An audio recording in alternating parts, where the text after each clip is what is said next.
আসসালামু আলাইকুম, সবাই কেমন আছেন? আমি চলে আসলাম গরুর মাংস রেসিপি নিয়ে আপনাদের মাঝে। আর এভাবে মাখায়া রান্না করবেন, গরুর মাংস অনেক টেস্ট হয়। আর এই রান্নাটা আমি শিখেছি আমি আমার শাশুড়ি থেকে।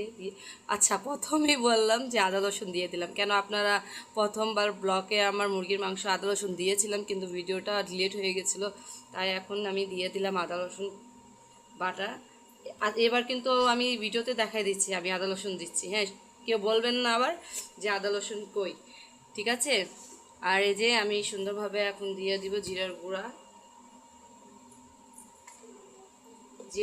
দিয়ে দিব, তারপরে দিয়ে দিব হলুদ, পরিমাণ মতন সব দিয়েন।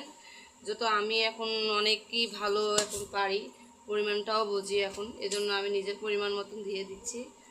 আর এই যে ঝাল তো অনেক বেশি দিতে হবে, কেন আপনার ভাইয়া ঝাল অনেক পছন্দ করে। তারপরে দিয়ে দেব গরম মশলা।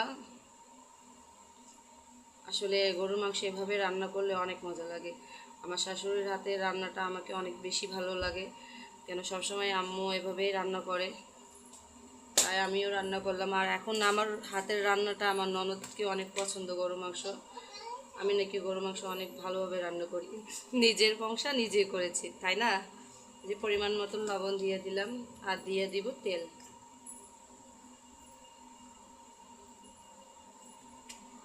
তারপরে সুন্দরভাবে এটা মেখে নিব, সুন্দর করে মেখে নিব।